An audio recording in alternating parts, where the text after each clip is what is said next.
This is a brief history of the children of Israel, the Jews, from beginning to end. Now you might ask, why should we care? But as Muslims we have to ask ourselves a deeper question. Why does the Quran keep mentioning these people over and over again? Not once, not twice, but 41 times.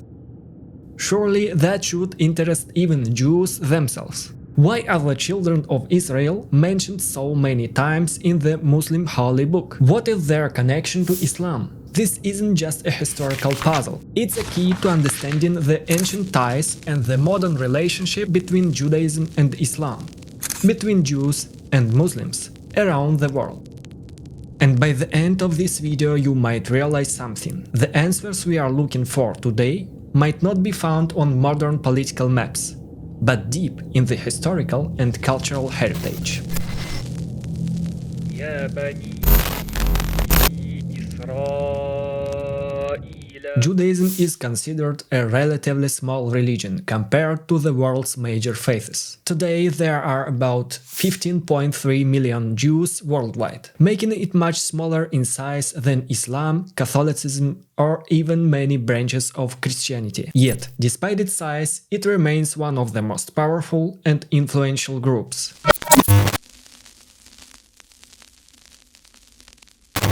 As you know, Jews believe that their history begins with Abraham, who is the father of the prophets. In English he is Abraham, in Hebrew Avraham, in Arabic Ibrahim, the same person, just different languages. He was the father of Isaac and also of Ishmael. Prophet Muhammad, peace be upon him, as we know, came from the line of Ishmael, and Isaac was the father of Prophet Jacob, Yaqub, who had 12 sons, known from the story told in Surah Yusuf. As we also know, the story of Yusuf, Joseph, tells how his brothers once plotted to kill him. Instead they threw him into a well and lied to their father, claiming he had been eaten by a wolf. But he survived. He was found in a well as a little boy, taken to Egypt and sold as a slave to a local powerful man. In Egypt, through a series of trials and divine guidance, Yusuf rose to become a high-ranking official, essentially the Minister of Finance, during the time of the Hyksos dynasty. Later his brothers, not recognizing him, came to him seeking food during a famine. In the emotional reunion that followed, they realized he was their brother and admitted their mistake. Yusuf then asked them to bring their father, Prophet Yaqub, Jacob, and the entire family to Egypt to live with him. They lived in the desert, as it says in the surah, in the land of Palestine. Then they moved. This migration to Egypt marked the beginning of a new chapter for the children of Israel. It happened roughly between the 17th and 12th centuries BCE, about 3,700 years ago. But later, around the 16th century BCE, the Hyksos were overthrown in a native Egyptian uprising. The native pharaohs reclaimed power, and a new policy of oppression against the children of Israel began. What began as a family, a father, a mother, and 12 sons, eventually became a large tribe, even a nation. There is debate about how large the children of Israel were during this period. Some estimates suggest hundreds of thousands, but that seems unlikely and historically inconsistent.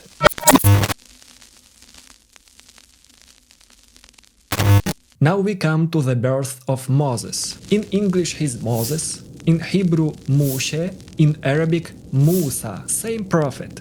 3 languages. He was born among the children of Israel during a time of hardship and oppression. This was around the 13th century BCE, roughly 300 to 400 years after their migration from Palestine to Egypt. By this time their numbers had likely grown into the thousands, but they remained a minority, and more importantly, they were migrants, seen as outsiders in Egyptian society. And there's something even more critical. The children of Israel had once enjoyed favor and status during the time of the Hyksos, because Yusuf, peace be upon him, had held a high-ranking position under their rule. So when his brothers and their descendants settled in Egypt, They benefited from that political protection. But once the Hyksos were overthrown and the native Egyptian pharaohs reclaimed power, the new regime began to persecute those associated with the previous rulers, including the children of Israel. This political reversal turned them from protected guests into targets of suspicion and oppression. Now, here's a debated question. Were they slaves in the literal sense, or simply a persecuted minority? Historians differ. But what's universally acknowledged is this: they were clearly oppressed. In this part of the story, Musa, peace be upon him, was sent by God at a critical moment. The pharaoh had seen a troubling dream, a vision that someone from among this oppressed minority would rise and challenge his rule. In response, Pharaoh ordered a massacre of all newborn sons from among the children of Israel. But by the will of Allah, one child survived, Musa, and in a divine twist, he was raised inside Pharaoh's own palace, under the care of the very man who wanted him dead. And indeed, it was through him that the rule of Pharaoh himself came to an end. There are, of course, many historical theories, whether this pharaoh was Ramses II or his son, but that's not our focus here. What matters is what happened next. We know that these people did come out with Musa, peace be upon him. And they came out after Allah saved them from Pharaoh by parting the sea miraculously, so that they saw it with their own eyes. And of course, before that, Musa, peace be upon him, performed many miracles, challenging the sources, and then there were also several tests with which Allah tested the people of Pharaoh. All this was so that they would believe Musa, but Pharaoh and his people did not believe. And so the Banu Isra'il saw all these miracles and were sure that he was a prophet, at least the intelligent among them. But even those who did not believe in his prophethood and message or anything else, let us assume that the common people at least considered him as their leader who would save them from this oppression, and they went with him. The exodus from Egypt wasn't just a journey of escape. It was a return to the land of Palestine, which had been the ancestral home of the children of Israel before they migrated to Egypt, under the guidance of another prophet, as we mentioned earlier. But it's important to understand this was not solely their land. They had left it voluntarily, as a single family, and even at that time the land was already inhabited by other peoples, Jebusites, Canaanites, and various nations of ancient Syria and Palestine. So while it was their place of origin, it was also shared land, a region of many peoples and tribes. But the key point is this: Allah commanded them to return not just as a family or an ethnic group, but as representatives of Islam in that time. In Islam, we believe that all prophets came with the same message: submission to God, known as Tawheed, monotheism, even though the specific laws, scriptures and rulings differed according to the era and context. Later, Musa, peace be upon him, was given the Torah, a divine law for his time, and the children of Israel were tasked with upholding monotheism and justice according to that law. Allah, glorified and exalted be He, commanded them to enter the land of Palestine, not because it belonged to them exclusively, but so that they could establish God's law and govern by divine guidance. As Muslims, we also believe that the word Islam, submission to God, exists long before Musa. It goes back to Ibrahim, peace be upon him, who is called a Muslim in the Quran. In fact, this goes back even to the very first prophet and human being, Adam, peace be upon him. So while the laws of the prophets differ, the religion, Islam, was always one, and the final revelation of that same religion is the Quran. And so the children of Israel were expected to return and conquer the land of Palestine, to govern it by the divine Muslim law revealed in their time. But what happened instead was unexpected and revealing. After the sea was miraculously parted for them, they passed through the territory of a pagan nation. In fact, almost all nations at that time practiced idolatry. When they reached Sinai, they saw people worshipping idols, and they said to Musa, "Make for us a god like they have gods." This one sentence speaks volumes. Even after all the miracles they had witnessed, many of them were still pagans at heart. Perhaps they even believed that the God who sent Musa was just another tribal god, a god that could appear in physical form, as was common in pagan thinking. So they felt no shame, no hesitation in asking Musa to create a god for them. In their minds, every nation had its own gods. Just like Pharaoh had his gods, and even claimed to be one himself, but that didn't mean he believed he was the god of the entire universe. Pharaoh believed he was a god for his people, a vessel for the divine spirit of his deities. Yes, there was a whole pantheon of Egyptian gods, but that's not our focus here. The key point is this: Pharaoh didn't see himself as the creator of all existence. He believed he would die, pass into the afterlife, and live among the gods. So even after the Exodus, many among Musa's people still clung to these ideas. They had left Egypt physically, but spiritually they carried Egypt with them. Musa continued to teach them that Allah the Almighty does not take a body, does not incarnate, and is not confined to form. He is God of all humanity, the creator of everything. Then came the divine command: enter the land of Palestine. But they refused and said, "You and your Lord go and fight. We will stay here." Pay close attention to the phrase, "your Lord." It shows they still weren't convinced that Allah was their Lord, or the Lord of the universe. In essence, they were saying, "Okay, Musa, maybe you've brought a God, but even now we are not sure we believe in him." So it wasn't just disrespect. It was a deep spiritual confusion, a failure to understand Tawheed, the oneness of God. They still believed that the world was filled with many gods, and that each nation had its own. And this belief, as ancient as humanity itself, was still alive even among a people who had witnessed some of the greatest miracles in history. Musa, peace be upon him, was unable to enter and open the land of Palestine. So it was decreed that the children of Israel would wander in the Sinai desert for 40 years. This meant that an entire generation would live out their lives as nomads, moving from place to place. But during this period, a defining moment occurred.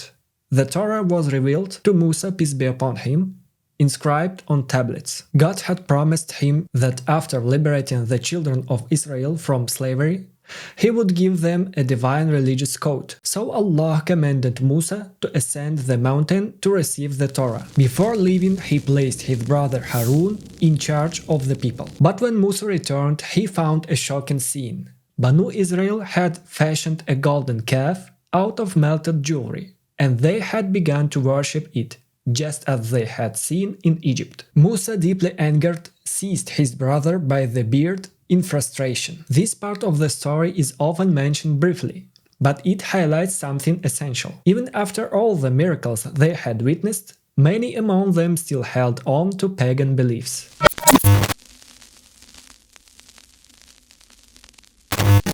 Musa, peace be upon him, passed away, as did Harun, who was also a divinely sent prophet. After them, Yusha ibn Nun, Joshua the son of Nun, took over the leadership of their nation. Yusha was not only a prophet, he was also a close disciple of Musa, peace be upon him. Many scholars believe that he was the companion mentioned in Surah Al-Kahf, the one who journeyed by sea with Musa in search of the righteous servant of Allah. Now, with a new generation, one that had not been raised in slavery, Yusha fulfilled the divine command to enter and conquer the land of Palestine. Of course, not all among the Israelites at that time were perfect believers or righteous. But at the very least, there was a critical core, a number of sincere followers who had grown up under the guidance of Musa, Harun, and Yusha, and through them the divine mission was completed. They conquered the land and for the first time established a state in Palestine. But this was not an ethnic kingdom or nationalist project. It was a religious state, a Muslim state, governed by the divine law of Allah. After the death of Yusha, peace be upon him, the children of Israel were divided into 12 tribes, each descending from one of the sons of Jacob. Each tribe had its own judge and priest who oversaw leadership and religious matters. This time is known as the period of the judges, an era of weak governance and spiritual decline. At some point, idol worship returned among the people. We don't know exactly where or how it started, but we do know that during this time local deities were being worshipped. As we mentioned earlier, the Israelites had entered a land already inhabited by various tribes and nations, and it's unclear what the exact borders of their territory were, or whether it could even be called Israel in a meaningful sense. In reality, these were Muslim lands meant to be governed by the divine law given to Musa. But these lands, Palestine, Jordan, Syria, Lebanon, the Levant, were also home to well-known pagan cults, including the worship of Baal, Asherah, and others. So during this time, especially toward the end of the Judges era, the influence of Musa's divine law weakened, and the Israelites once again fell into spiritual and political weakness. The Canaanites regained dominance over them, and the people found themselves divided, directionless, and in need of new leadership. At that time, a prophet arose among the children of Israel, a prophet who is mentioned in the Quran, when the people said to him, "Appoint for us a king, so we may fight in the way of Allah." He replied, "Would you not fight if fighting were prescribed for you?" And they said, "Why wouldn't we fight in the way of Allah when we have been driven out of our homes and separated from our children?" They were in a humiliated state and longed for a king, someone who could lead them in battle and restore a state of dignity and stability. And indeed, Allah appointed Talut, Saul, as their king, but they objected. They claimed they were more worthy of kingship than he was, especially since he wasn't wealthy. But the answer was that Allah had chosen him and granted him vast knowledge and physical strength. Though he lacked riches, he had what mattered most, strength and wisdom. And so, despite their opposition, Talut was appointed king by divine command. He led their army, began a new campaign of conquest, and laid the foundation for the re-establishment of the state.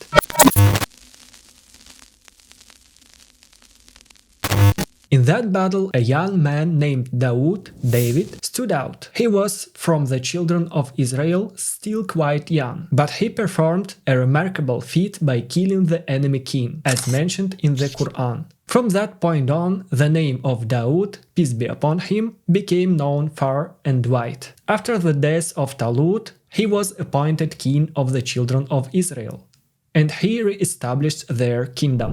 Following Daud's death, his son Suleiman, became king, a figure considered to be the greatest monarch in Israelite history. During his reign, the kingdom entered its golden age. As Muslims, we know from the Quran and Sunnah that Suleiman was given a type of authority and dominion that no one before or after him would ever possess. And in my understanding, his greatness wasn't just about expanding borders. Yes, there were other powerful kingdoms at the time, but Suleiman ruled not only over people, he ruled over other realms as well. He had partial command over the animal kingdom, understood their language, could communicate with them, and even give them orders, as we see in the Quranic stories of the hudhud bird, the ant, and the inspection of the birds. Perhaps he had entire armies of birds under his command. Allah knows best. But the most astonishing part of his reign was this: he had control over the jinn. No king before him and none after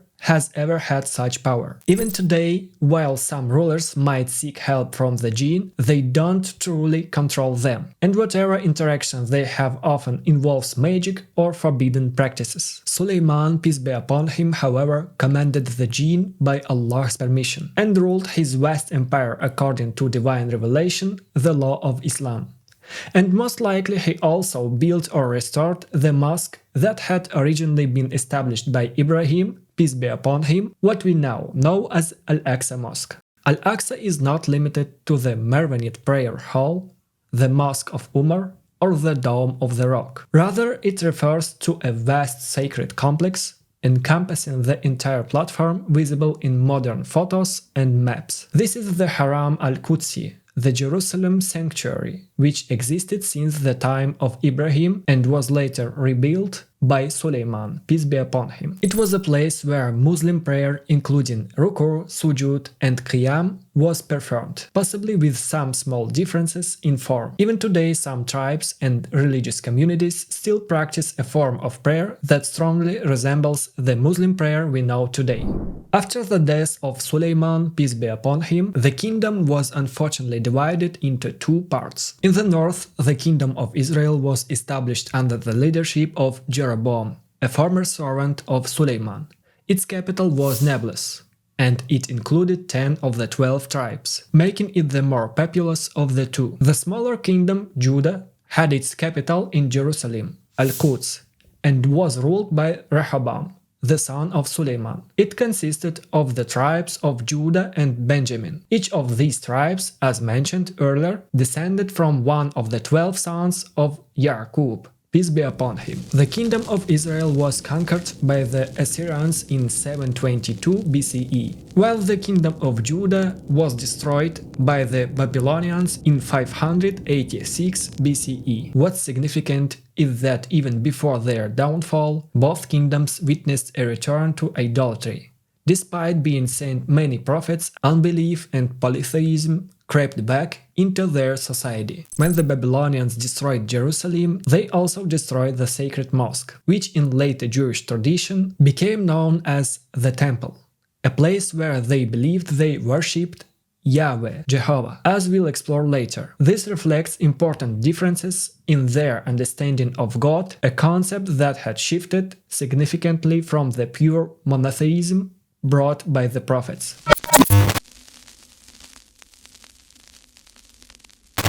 The king of Babylon killed about 1/3 of the population and captured or enslaved the remaining 2/3, taking them with him to Babylon. To these days, Jews carry a deep sense of resentment toward Babylon and Iraq as a whole due to the trauma of this exile and destruction. As we mentioned earlier, the temple, or rather the mosque, was destroyed, and during that time, Torah memorization was rare or even absent. Much of the Torah was forgotten, lost to time and tragedy. Even among the priests, rabbis, rulers, and scholars, few had memorized it, and many of those who had were killed during the conquest. As a result, the Torah was indeed lost.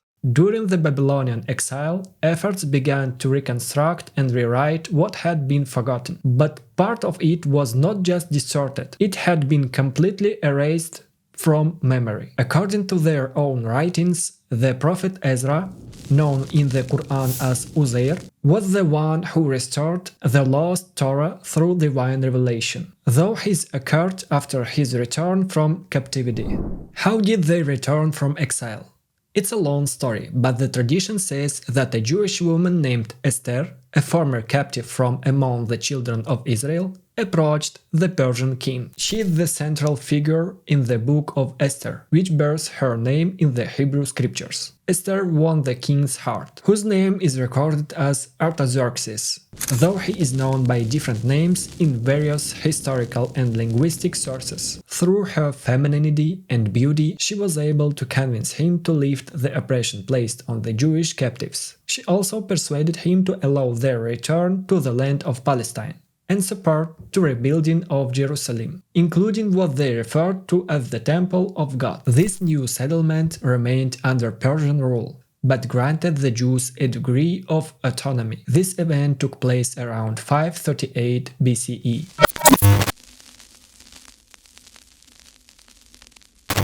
2 centuries later, the great and powerful Persian Empire fell, or at least most of it was defeated, at the hands of Alexander the Great. Some of you may have seen the movie about him. The land of Palestine, along with much of Syria, Iraq and Persia, came almost entirely under Alexander's rule. But after his death, this vast empire broke apart, and Palestine fell under the control of the Ptolemies, the Greek rulers of Egypt. The Jews attempted to rebel, but ultimately submitted to these foreign conquerors. Later, in the 2nd century BCE, they faced new persecution under the Seleucid Empire, which led to another rebellion, a bid for independence. But once again, they failed. In 63 BCE, the Roman Empire seized control, and the children of Israel remained under Roman occupation until the birth of Jesus, peace be upon him. In English he is Jesus, in Hebrew Yeshua, in Arabic Isa. The same person, just different languages. With the arrival of Jesus, a new era began, the very era we count by today, 2025 CE. Jesus, peace be upon him, had been prophesied in the Torah as the one who would come to revive and correct the law, after it had been altered and distorted by the Jewish elite. He came to ease their burden, but unfortunately, by that time they had reached a level of arrogance, wanting a prophet who would fit their ideas, since by that time they had already rewritten the Torah and corrupted it, turning religion into something of their own, exclusively for themselves. But more on that later. When Jesus, peace be upon him, came, he sought to abolish many of their traditions, especially the practice of usury, and to rebuild the temple. But the people rejected him. Instead of reviving monotheistic worship and restoring the mosque, the temple became a place associated with idolatry and false rituals. They rebelled against him and continued to persecute him, which led to the well-known episode involving the attempted execution. They incited the Romans, who ruled the region at the time, and granted the Jews some autonomy, and convinced them to put him to death. The Romans, being pagans, were not interested in Judaism or the message of this new prophet. The story, according to them, was that he was captured, crucified, and died on the cross after 3 days, then was buried. In their view, he was a fraud. God bless him. According to Christian tradition, Jesus was arrested, crucified, and died on the cross. He was then buried, and on the 3rd day, they believe he rose from the dead and ascended to heaven as the Son of God, sent to redeem humanity from the original sin of Adam. For Muslims, Isa, peace be upon him, is one of the people and prophets of Allah, whom no one killed, but on the contrary, it seemed to them, and Allah took him to heaven. As for the Jewish perspective, they believe that the Messiah prophesied in the Torah during the time of Moses has not yet come. They are still waiting for his arrival at the end of time, when he will, in their belief, rule over mankind.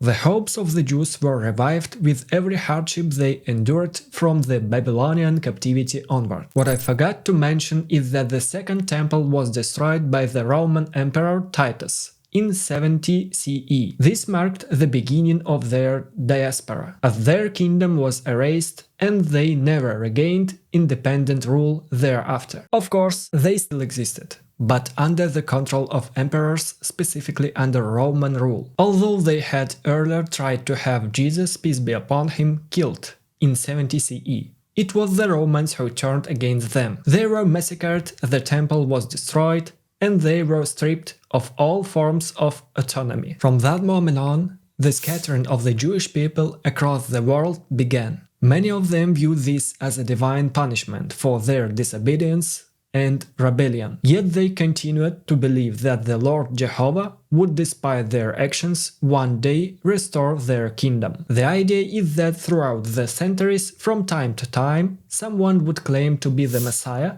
and some Jews would truly believe it, saying, "He has finally come, he will lead us to victory, and our kingdom will be restored." One of the most famous examples is the story of Sabbatai Tsevi, who pronounced his name in various ways. He lived during the Ottoman Empire in the 17th century. At that time, hope was high, especially after the fall of Andalusia, where many Jews had lived. A large number had since migrated to Muslim lands, including the Ottoman Empire. When Sabbatai declared himself the Messiah, his message spread rapidly. Jews across Europe and the Ottoman world saw him as their long-awaited deliverer. But when the Ottoman Sultan arrested him, Sabbatai immediately renounced his claim, saying, "No, I am a Muslim." He accepted Islam, changed his name to an Arabic one, and even ordered many of his followers to outwardly convert, remaining under house arrest until his death. Even today, or at least until recently,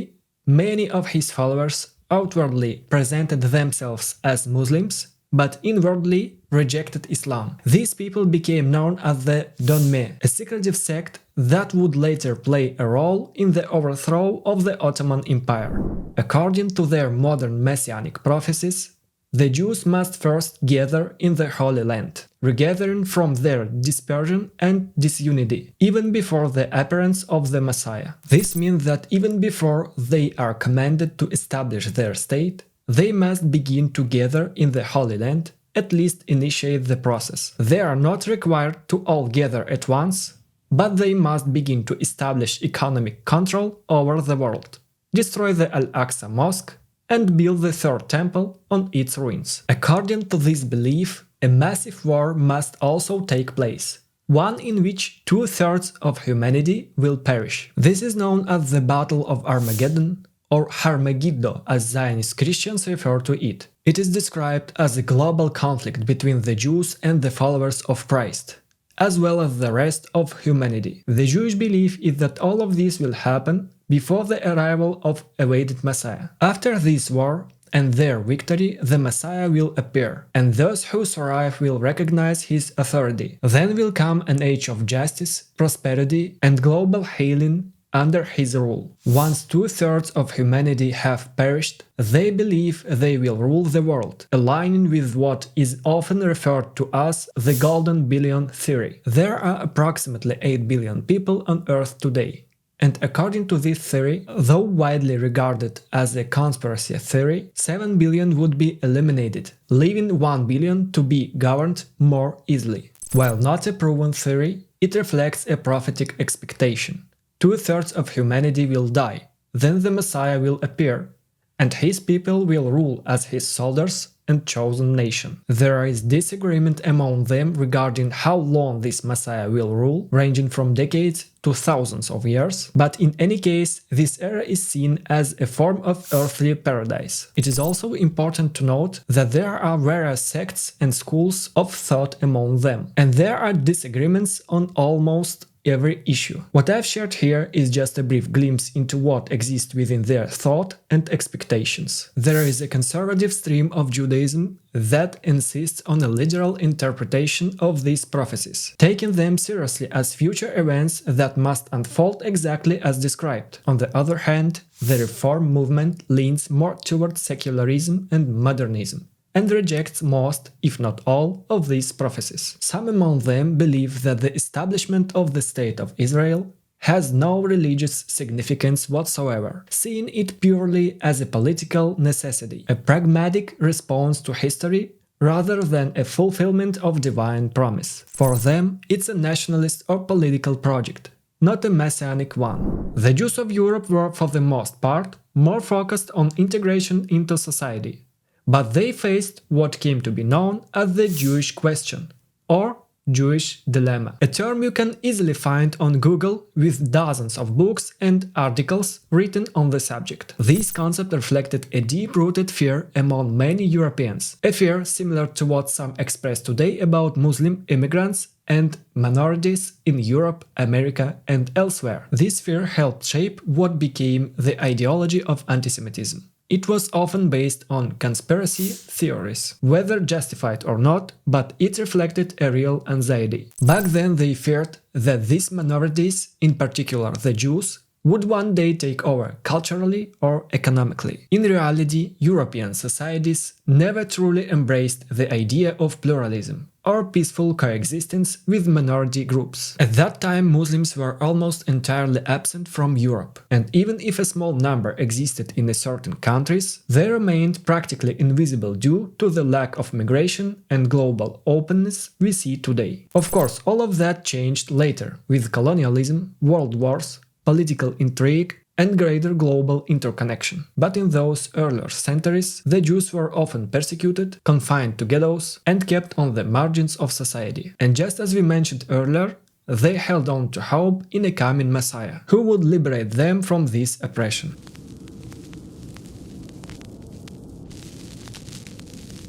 Despite their marginalization, many Jews accumulated wealth, primarily through money lending and trade, including activities that were frowned upon or forbidden for Christians, such as usury. This gave them a certain economic influence, and some individuals rose to significant prominence. For example, in Britain, Lloyd George became close to Weizmann, because he was a chemist and one of his inventions helped to create some bombs that helped Britain in the First World War. So yes, some Jews were wealthy and influential. As I've mentioned before, the idea among many Jews at the time was not to emigrate to the Holy Land or start a new kingdom until the Messiah arrived. Instead, the majority sought to stay in Europe and integrate further into European society, especially during the 19th century and even slightly earlier. That was the era when the ideas of liberalism, openness and secularism began to spread. Many Jews, especially those aligned with Reform Judaism,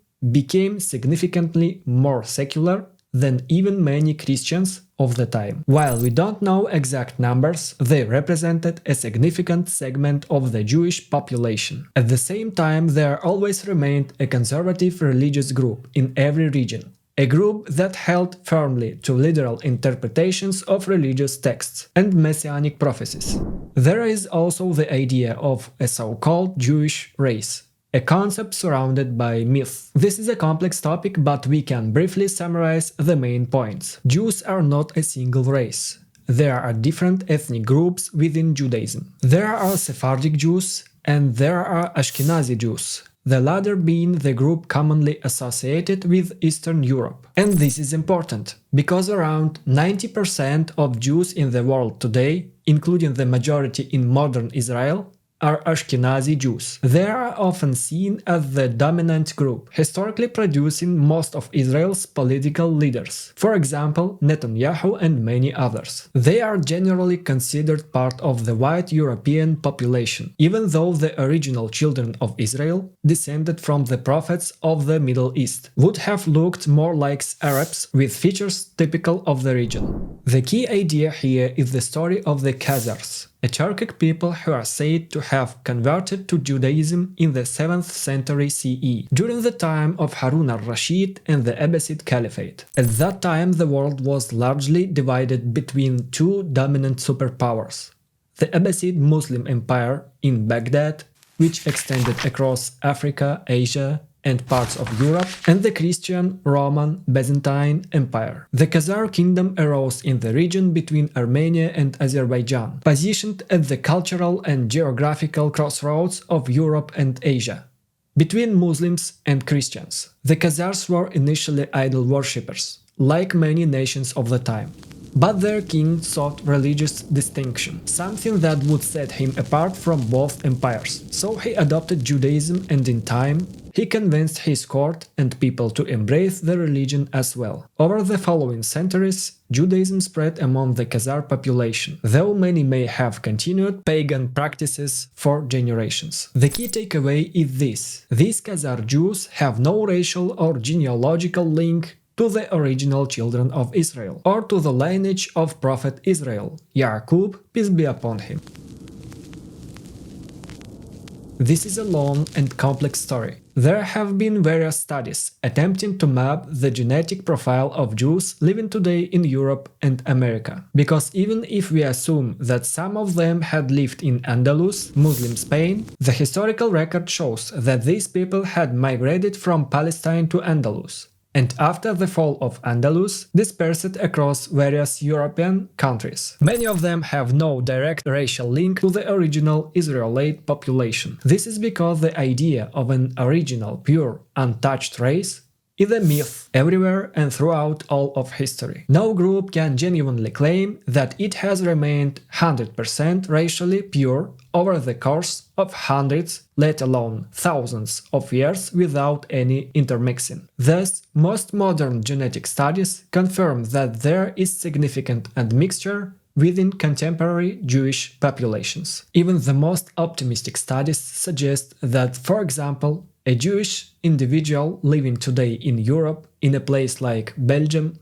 with blonde hair and very fair skin, might show only about 10% Middle Eastern genetic markers at most. And even then, there is no definitive guarantee that those 10% are specifically linked to the original children of Israel. Assimilation and intermarriage do not guarantee that genetic material has been preserved over long periods in a way that would maintain a direct link to Israel, Jacob itself. For example, even in Germany, yes, Germany known for its history of Nazism and racism, between 1921 and 1935, only 58 out of every 100 Jewish marriages were between Jews themselves. In other words, 42% of Jewish marriages during that period were mixed marriages between Jews and Christians. If such a high rate of intermarriage occurred over just a small, well-documented time frame, what can we say about the earlier centuries, for which we have less precise records? Even though Jews often lived in closed communities and ghettos, historical evidence shows that significant intermixing still occurred even during times of persecution. All of this further confirms that the idea of a pure race is a myth. For those interested in exploring this subject in greater depth, there are several scholarly works available. For example, The Jews and Anthropological Study by Dr. Jamal Hamdan and The Myths of Races by John Comas, which contains a dedicated chapter on the myth of Jewish race.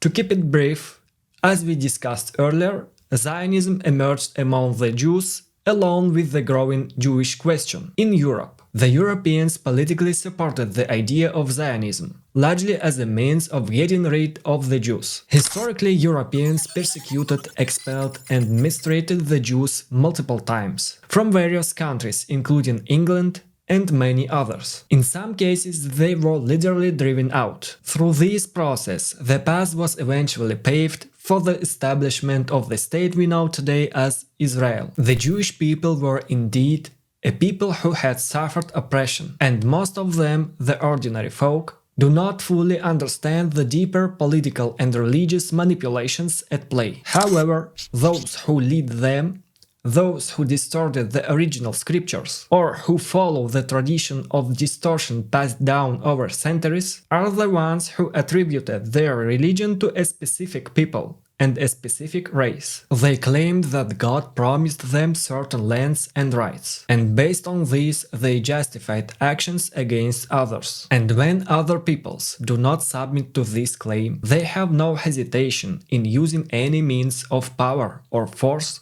to try to enforce their vision and fulfill their plans. In reality, the majority of Jews today are not religious at all. Many statistical studies show that even in Israel, which was supposed to attract mainly religious immigrants, almost half the population is non-religious. Approximately half of Israeli Jews identify as secular. They even have a special term for it, Hiloni, a word that is difficult to translate exactly, but it refers to those who might believe in God in some sense, but do not follow most religious laws and practices. However, the critical point here is that most Jews, even if they are secular, or atheist, still believe in the idea of being the chosen people promised by Yahweh.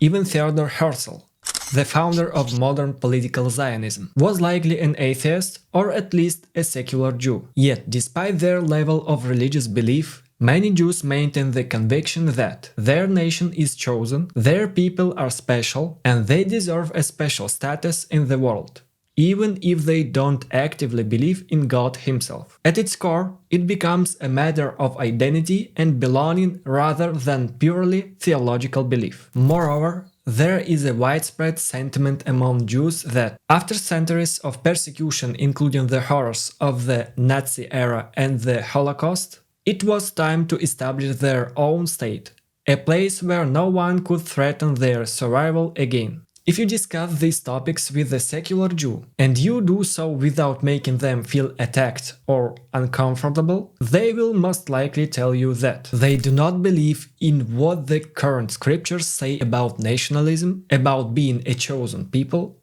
or about the idea that all other nations are inferior. Today, most Jews, especially those in the West, embrace secular, liberal, and pluralistic ideas. This is particularly true in America, which, after Israel, hosts the largest Jewish population in the world. In fact, for a long time, the Jewish population in America was larger than that of Israel. There are approximately 7 million Jews in America, the largest single Jewish community globally, and the majority of them are secular. In Israel, the population is roughly divided in half. About half are secular and about half are religious. Even within the religious half, there are multiple sects, each with different views on what a religious state should look like. For example, today you will find headlines in some newspapers declaring that Tel Aviv is the world's leading city for LGBT pride events. In fact, Tel Aviv is now considered by many to be the capital of pride globally, hosting one of the largest LGBT parades in the world every year. Surveys among global LGBT communities have consistently ranked Tel Aviv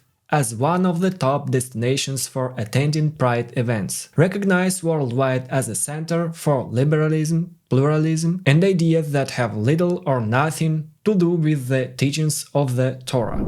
Thus, in the Jewish quarter of Jerusalem, which is largely controlled by very religious Jews, there is constant anger and resentment toward these liberal ideas. Many of them believe that God, or Yahweh, will punish Israel for allowing such practices. Yet, despite this opposition, the state of Israel, over the past 15 years, has continued to accept and legalize many of these liberal ideas. Even though Israel is currently governed by a right-wing government under the leadership of Netanyahu, one of the most right-wing governments in Israel's history, they have still been unable to overturn laws that protect these rights, including rights related to same-sex, marriage, and other similar issues. This means all the debates and cultural conflicts that you hear about in America and elsewhere also exist within Israel itself. And even though, as we said, about half of Israel's population is considered religious, the secular faction holds a big political and cultural influence. Most secular Israelis do not believe that Israel is God's special state, or that it is the state of Moses, or that it is the homeland of a chosen people, or any of the religious traditions surrounding these ideas. We feel very shame what's going on there, especially they're doing everything in our name, in the name of Jews, in the name of the Torah, in the name of God. So why did many Jews emigrate from America and other countries to Israel? The answer is that they found opportunity and convenience in Israel, even though they knew they would have to pay a heavy price. That price includes mandatory military service in a dangerous army, high taxes, and the reality of living in a place where every year or two conflict breaks out. Yet for many it was a matter of personal benefit. In fact, many Jews today were simply born on this land. Since the modern state of Israel is now over 70 years old, there are second and third generations of Jews who know no other homeland. Most of them do not adhere to the land religiously, do not fight for the coming of the Messiah. They are simply living on the land they were born on, and they view it as their homeland, something they feel naturally obligated to defend. It's similar to anyone born in a given country, where ideas of nationalism, patriotism, loyalty to a king, president, or leader are instilled from a young age. These ideas are instilled in people from childhood, but history shows that everything can change. Originally, Jews were not Zionists. The rise of Nazi pogroms forced many to flee, and European powers, not waiting the Jews among them, pushed and encouraged Jewish emigration. They planted the idea in Jewish consciousness that this land was promised to you by God long ago, whether an individual believed in the religious promise or not. When they were offered land for free, or at a very low cost, and the opportunity to build a new life, many seized it without deeply questioning the moral implications, such as the fact that this was, first and foremost, an occupation of someone else's land. Of course, this does not excuse their actions, because any sane and conscientious person should be able to distinguish between truth and falsehood. But unfortunately, this is part of human psychology, the tendency of the human mind to mix truth with falsehood in pursuit of personal interests, especially when driven by instinct and survival. I understand that among the Jews living in Israel today, whether religious or secular, there are those who genuinely want peace, not only for themselves, but also for the Palestinians. Some of these individuals were born Palestine themselves, and even their parents and grandparents were born there before the occupation. There were Jewish communities present in the Holy Land for centuries, even if they were a small minority, and these local Jews cannot be accurately called occupiers. In fact, many of them are opposed to Zionism. Some of them are religious Jews, such as those affiliated with the movement Naturei Kart, which holds the belief that God has punished the Jewish people and that according to religious law, they are forbidden from rebuilding their kingdom until the arrival of the Messiah, who alone will restore it. Now through human political efforts, the Zionist political movement completely overturned this traditional belief. For decades, there were intense debates between the Zionist movement and the leading religious scholars and rabbis to try to convince them to accept the political project and to reinterpret religious laws. Some Jews, as we have said, are secular and do not believe in the idea of divine occupation or God's state at all. Others are simply pragmatists, looking at the situation from a practical perspective. They argue that the Jews are a people who have been persecuted throughout history. They suffered massacres and extermination, and they now deserve a small piece of land to live in peace. Some of them ask, why can't the Arabs move to other Arab lands? There is plenty of space in Jordan, in the Sinai Desert, in the Gulf region, anywhere else. They insist that they don't want to kill Palestinians. They do not want to steal from them. They simply want to live peacefully on this land, offering to pay large sums of money for Palestinians to relocate voluntarily. However, the Palestinians respond, thank you for your offer to give us money in exchange for our land and homes, but we don't want to leave. It doesn't matter whether you believe in the idea of God and the land of God or not. That is not our concern. We believe that this land must remain Muslim, not because we are Arabs who believe our race is superior to yours, but because we believe in the message of Muhammad, peace be upon him. The same message from God that was brought by Jesus, Moses, David, and Abraham, peace be upon them all. But unfortunately, first, we are too weak to engage in the discussion effectively. And second, most of the current discourse, as you can see, has become purely pragmatic. Many Arabs today still do not fully understand the nature of this conflict. This is not simply a question of protecting Palestinians, who have lived on this land since ancient times. It is a matter of religion. Yet most Arabs have abandoned their religious framework and instead embraced Arab nationalism and Palestinian nationalism alone. This is the key difference between us and them. The issue has been reduced to ethnicity, nationalism, and politics. They have separated religion from the political cause, while the opposing side, the Zionist movement, combined religious narrative with racial identity giving it special sacred status. Thank you for your attention. May peace and Allah's mercy be upon you.